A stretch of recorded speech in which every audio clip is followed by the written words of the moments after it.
Ladies and gentlemen, there is a truly frightening truth. No empire lasts forever. Whether it was the roaring city of Rome or the glorious Qing dynasty, all crumbled when their core values were eroded from within. Today, we not only look back to the past to understand why they declined, but also to ask ourselves, are we walking down that same path? Discussions about moral decay, opportunistic wealth, and extravagant practices of thousands of years ago must be present in the very breath of this era. Are we walking down the same path? Because the signs that once appeared thousands of years ago, moral decay, rising inflation, and the excess of luxury, seem to be quietly returning in the very breath of our modern age. The Roman Empire once controlled nearly the entire known world. Its armies were feared. Its roads connected continents. Its cities overflowed with wealth and power. To the people living inside it, Rome seemed eternal. But by the late 4th century, something had already begun to crack beneath the surface. Along the northern borders, barbarian tribes pushed closer every year. Roman soldiers grew exhausted. Corruption spread through the government, and emperors rose and fell in chaos, some ruling only for months before being assassinated. Yet inside the capital, many elites barely noticed the danger. Senators still hosted extravagant banquets. Wine flowed through marble halls. Entertainment distracted the population while the empire slowly weakened from within. Centuries later, China's Qing dynasty would face a similar illusion, when the empire still looked magnificent from the outside. Golden palaces, ceremonies, absolute authority. But beneath the surface, corruption poisoned the court. Officials hid failures from the throne, and while foreign powers grew stronger, many within the Qing court still believed China remained untouchable. That is the terrifying thing about great empires. They rarely collapse the moment the danger appears. The first cracks begin long before anyone is willing to see them. By the time most civilizations realize they are in decline, it is already too late. Because collapse rarely begins with panic.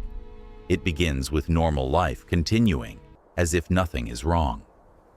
In Rome, the markets still operated. Crowds still filled the streets. Public games still entertained the masses. From the outside, the empire appeared stable. But behind the spectacle, the foundations were weakening fast. Roman currency was losing value after years of emperors, reducing the silver content in coins. Taxes rose heavier across the provinces. Farmers abandoned their land, and the Roman army increasingly relied on foreign mercenaries who felt little loyalty to Rome itself. Still, the ruling class continued living in luxury. Many believed Rome was simply going through temporary difficulties. The Qing dynasty repeated the same mistake centuries later. Inside the Forbidden City, ceremonies continued with perfect precision. Officials bowed. Royal traditions remained untouched. But outside the palace walls, China was changing rapidly. Opium addiction spread across entire regions. Corrupt officials stole military funding. Western powers humiliated the empire through unequal treaties and military defeats. Yet the court continued projecting strength. Because one of the most dangerous moments in any civilization is when appearances become more important than reality. As Rome grew richer, its discipline began to disappear. The empire that had once been built by hardened soldiers and strict civic duty slowly transformed into a society obsessed with luxury, entertainment, and personal pleasure. Wealthy Roman elites hosted massive feasts that lasted entire nights. Tables overflowed with exotic food brought from distant provinces. Wine poured endlessly through marble villas, while musicians and dancers entertained the upper class. At the same time, the empire's borders were becoming harder to defend. Roman soldiers were underpaid, military loyalty weakened, and political leaders became more focused on protecting their own power than protecting Rome itself. Emperors rose through bribery, manipulation, and assassination. Some ruled for only a few months before being murdered by their own guards. The empire still looked powerful, but inside, its priorities had changed completely. Centuries later, the Qing dynasty would fall into a similar trap. Empress Dowager Cixi controlled enormous power inside the imperial court. While foreign threats grew stronger and China's military weakened, massive amounts of money were spent rebuilding the luxurious summer palace. Inside the Forbidden City, rituals and appearances remained flawless. But outside the palace walls, poverty, corruption, and instability spread across the empire. Because civilizations do not collapse only from poverty or invasion. Sometimes, they collapse because the people in power become too comfortable to recognize the danger around them. By the late 19th century, the Qing dynasty still looked magnificent from the outside. The Forbidden City remained untouched in its grandeur. Ceremonies continued with absolute precision. Officials bowed before the throne as if the empire still stood at the center of the world. But behind the golden walls, China was falling apart. Foreign powers had already shattered the empire's confidence through the Opium Wars. Western armies exposed how outdated China's military had become. Unequal treaties drained wealth and weakened Qing authority across the country. Yet inside the imperial court, many officials were too afraid to speak honestly. Bad news was hidden. Failures were softened. Reality became dangerous. At the center of it all stood Empress Dowager Cixi. While China desperately needed military reform, the enormous amounts of money meant for the imperial navy were redirected toward rebuilding the luxurious summer palace. Marble boats, lavish gardens, endless ceremonies. Meanwhile, corruption spread through the government. Local officials stole taxes, military funds disappeared before reaching soldiers, and ordinary people increasingly lost faith in the dynasty. But the illusion remained alive inside the palace. Because when rulers become isolated from reality, comfort itself becomes a prison. No empire collapses the moment corruption begins. At first, people justify it. In Rome, government officials accepted bribes so openly that corruption slowly became part of daily life. Positions of power were bought instead of earned. Military commanders cared more about political survival than defending the empire itself. Even the Praetorian Guard, the emperor's own protectors, eventually auctioned the Roman throne to the highest bidder after assassinating Emperor Pertinax. The empire was no longer guided by honor, only profit, and once corruption becomes normal, people stop resisting it. The Qing dynasty entered the same decline centuries later. Court officials lied to protect themselves. Military reports were falsified. Local governors hid famine, unrest, and failure from Beijing in order to preserve their own status. Truth became dangerous inside the imperial system, because in decaying empires, survival often matters more than honesty. And over time, ordinary people begin adapting to corruption instead of fighting it. They lose faith that fairness still exists. That is the moment a civilization begins changing psychologically. Because laws alone do not hold societies together. Trust does. As Rome weakened, something dangerous began happening across the empire. People slowly stopped believing that Rome could protect them.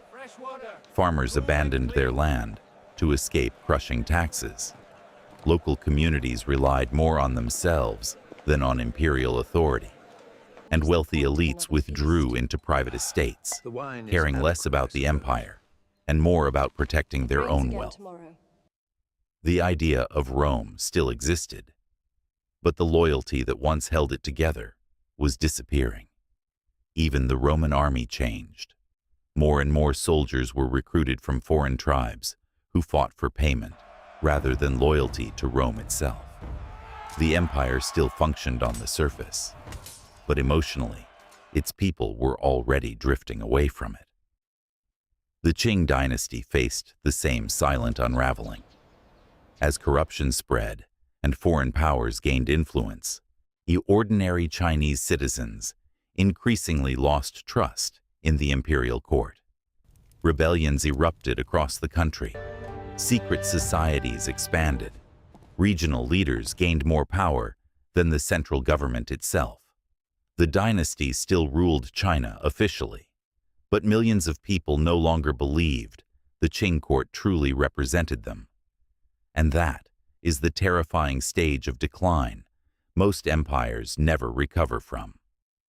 Not when enemies attack from the outside, but when people quietly detach from the system within.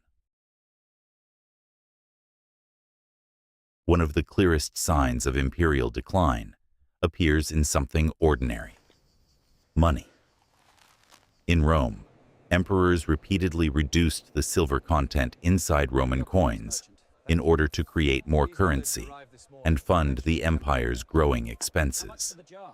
At first, few people noticed. The coins looked nearly identical, but over time, inflation spread across the empire. Prices climbed rapidly, savings lost value, and ordinary citizens needed more and more coins just to survive. Trust in Roman currency slowly collapsed. Meanwhile, taxes continued rising to support endless wars, political instability, and government corruption. The empire demanded more from its people, while giving them less in return. Centuries later, the Qing dynasty faced its own economic crisis. Foreign powers drained China through unequal trade agreements. Corruption consumed government revenue, and massive silver shortages destabilized large parts of the economy. For ordinary families, survival became harder each year. And when people begin losing trust in economic stability, they also begin losing trust in the future itself.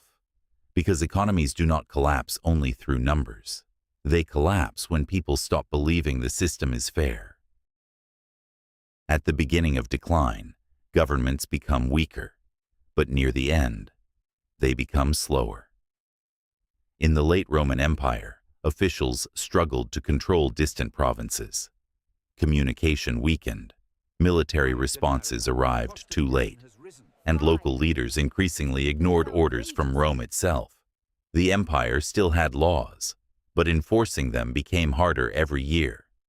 Meanwhile, political chaos consumed the capital. Emperors were overthrown constantly. Civil wars drained resources, and rival factions fought for power, while the empire's borders collapsed around them. The system still existed, but it no longer functioned properly. The Qing dynasty entered the same stage during the 19th century. The imperial court became trapped inside endless bureaucracy, while foreign powers modernized rapidly. Important reforms moved slowly. Corrupt officials blocked change. Military modernization remained incomplete. And during moments of crisis, the government often reacted too late to stop disaster. That is how collapsing systems behave, not through dramatic explosions, but through hesitation, through delay, through institutions that continue performing rituals long after they have lost the ability to solve real problems. There was no single day when Rome officially collapsed. No giant explosion, no final speech, no dramatic ending. For most ordinary people, life simply became harder. Year after year, cities slowly lost population. Trade weakened, roads deteriorated, and entire regions became less connected to the empire than they once were. But daily life continued. Markets still opened, people still worked, children still grew up beneath Roman buildings. That is why most people living through Rome's decline probably never realized they were witnessing the end of an empire. The Qing dynasty faded in a similar way. Even after devastating defeats and internal rebellions, the imperial court continued operating almost normally. Ceremonies continued, officials filed reports, royal traditions survived. But the confidence holding the empire together had already disappeared. Because collapse rarely feels dramatic while it is happening. It often feels ordinary, slow, almost invisible, until history finally looks back and gives it a name. It is easy to study fallen empires from a distance. Rome, the Qing dynasty, civilizations that once appeared unstoppable.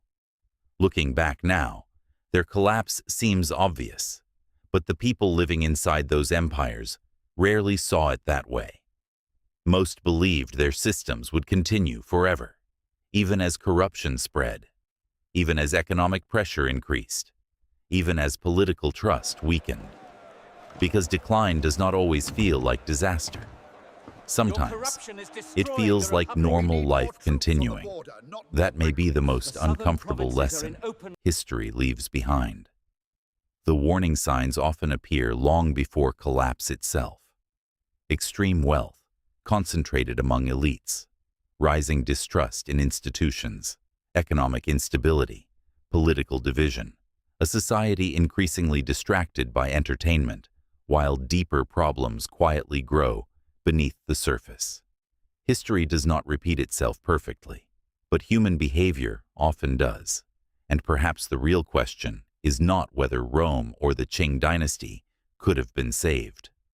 The real question is, would modern societies recognize the warning signs any faster than they did?